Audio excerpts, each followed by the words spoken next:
If you were looking for the perfect place to live in the 1950s, you couldn't do much better than Minamata in southern Japan. It's surrounded by mountains right next to the ocean, and there are hot springs just up the road. It was basically a paradise. Plus, if you were looking for work and fishing wasn't your thing, there was a giant chemical manufacturing plant, the Shiso Corporation. So you had employment, idyllic scenery, and endless amounts of seafood. Minamata was perfect. Except for the cats. One day, locals started noticing the cats were acting weird. And it turns out, in the least shocking plot twist ever, that the chemical manufacturing company was responsible. About 30 years earlier, the Shiso Corporation had started making a chemical called acetaldehyde, a super important precursor to things like acetic acid and some plastics. The most efficient way of making acetaldehyde at the time used a particular catalyst, a thing to kickstart the reactions. And unfortunately for the unsuspecting residents of Minamata, the Shiso Corporation decided to use mercury and then dump the leftovers from the reaction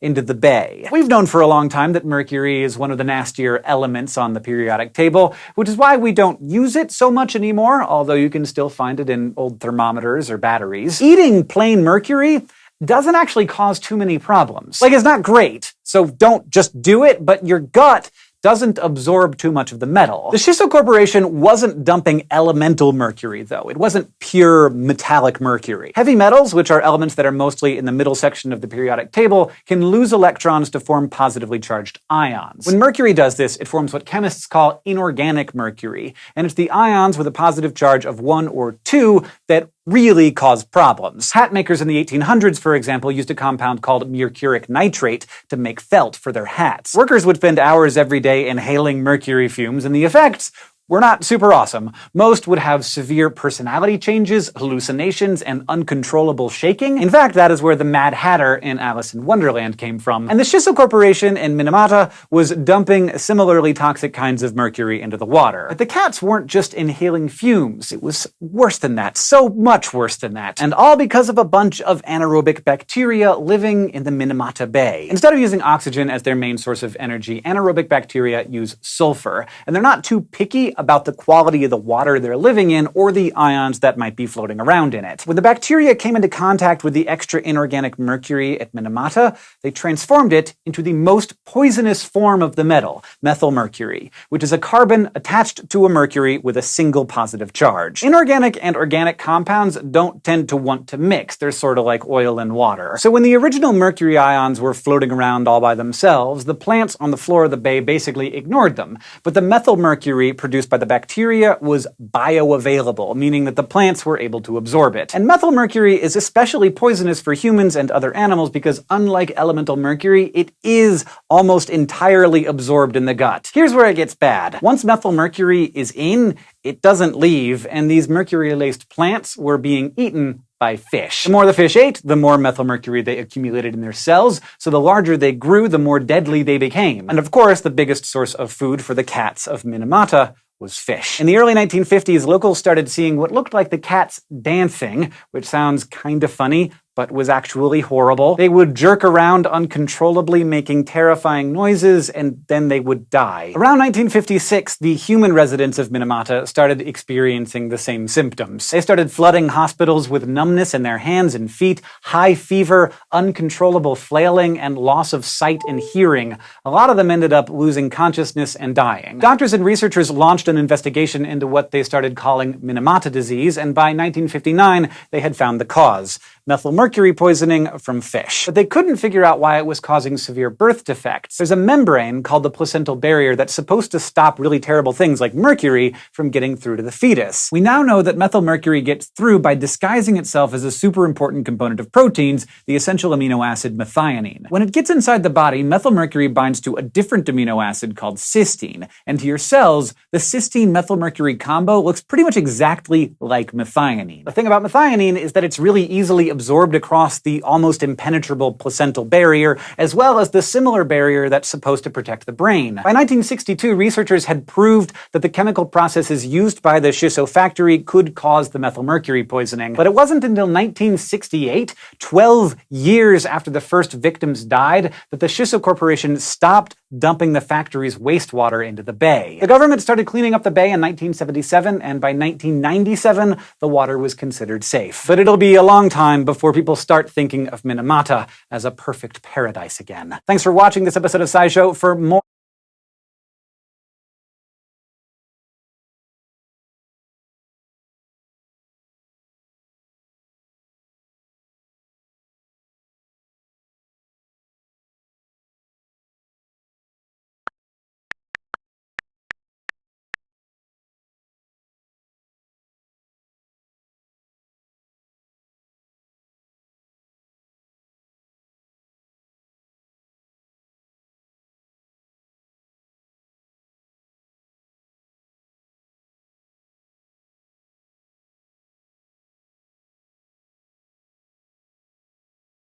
Well, I am about to be earning.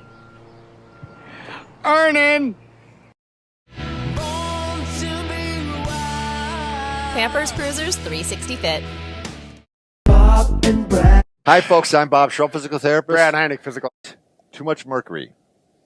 That says it all right there, Brad. Well, we've been talking about this, Yeah, and we often talk about exercise, and we throw some diet in, and it's time to throw another diet one in. That's right. This one's kind of across the board. It's going to affect all of us. It's all about me.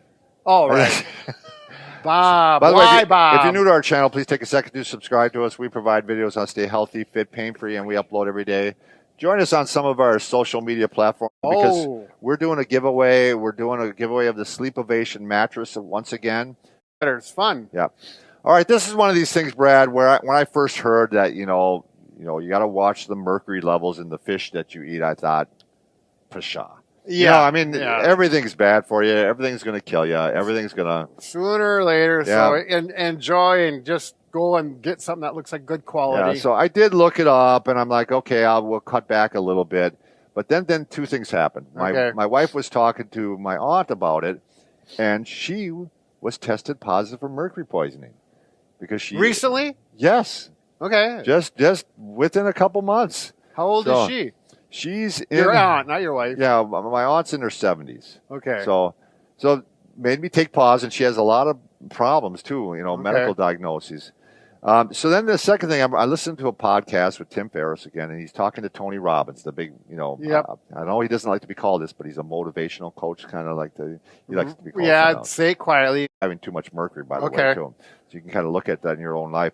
But he thought, oh my God, what's happening? I'm getting dementia. And he's only 56. Oh, yeah. So the aging process is coming early. He was 56 at the time of that podcast. Yep. I don't know how old he is now. Mm-hmm. Anyway, he goes in. Turns out they test him for mercury. He's off the charts. They said within a year you probably would have had a heart attack. I mean, that's how high it was. Really? And mercury causes that can influence that? Apparently it is. That's another one of the things that can do. He was eating. Let's throw this up here, Brad, because this kind of shows the ones with the lowest level, lowest, modest, high, and highest. So that's the level of mercury that these fish have. So he was eating swordfish almost like daily, and he was also eating a tuna. Now, it's not all tuna.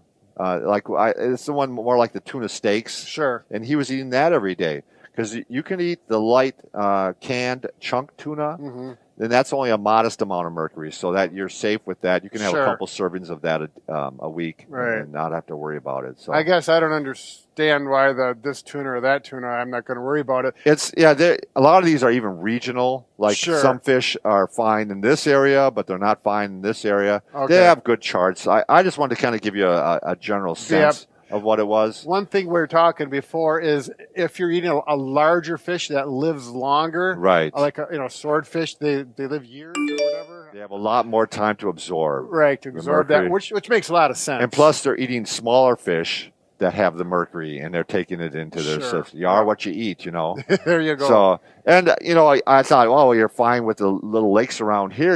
We Minnesota, land of 10,000 lakes, right? But they apparently have warnings up there on, as to sometimes the contaminant levels can be high. Yep, you could look that up. The DNR, I know in Wisconsin, it says eat so many fish from this lake per day, and you're safe. If you go over that, you're potential risk for mercury. So I was eating fish 4 days a week. Okay. So I maybe I'm fine, but I'm going to cut down to 2. and I'm going to stick to salmon. Salmon's on the lowest amount. Right there. Yeah, I was doing some cod. Cod would be fine, but I don't want to do salmon and cod. And then I was doing the tuna steaks, which were really high. So Sure. I definitely want to hold back. I mean, to show you, I mean, when you're pregnant, they do not recommend any of these. Sure. And they don't recommend young children to have any of these either. Yep. So it shows you that, you know, it's like if you're going to become pregnant even, you want to kind of cleanse your body beforehand. Sure. And not have it in your system. Right. That makes a lot of sense. One more thing to worry about, Liz. When you Wow. Liz is going to probably have child number 3 someday, right? Someday. All right. Okay. Well, anyway, what are the signs of mercury poisoning? We'll go through those. One that makes sense is the metallic taste in your mouth. You can actually. You can taste it, I guess. Sure. Vomiting. The one that Tony Robbins was talking about, memory problems. He said, in fact, his doctor told him that often people who are getting dementia, they are misdiagnosed. They actually are having a mercury or some metal problem. Wow. And yeah. Yep. Swollen or bleeding gums, loss of peripheral vision. I can see you, Brad. I'm good on that way. Pins and needles in the hands, feet, and mouth. You know, that's like neuropathy. Right, but, right. It could be another thing you could. Muscle weakness, which I think that was another one that Tony Robbins was feeling a little bit of. Sure, feeling a little weak. Impairment of speech, hearing, and walking. Lack of coordination. Uncontrolled shaking or tremors, and then of course we talked about the memory problems. So these are some of the issues. You know, if you're worried at all, go ahead. You know, when you go in to see your doctor, have a metals test, and they can check things out. Half of these symptoms is very consistent with a lot of other issues, too. right? So don't get all excited if you got mercury poison if 2 of those are consistent with. Well, I think if you eat a lot of fish, that's a good point. I mean, that's when you should start to maybe be aware. Yeah, and which is unfortunate because I always go to fish as this is going to be my good healthy meal. I got some of the omega-3 oils and with the salmon. Luckily, salmon is on the lower end. So I'm pretty happy about it.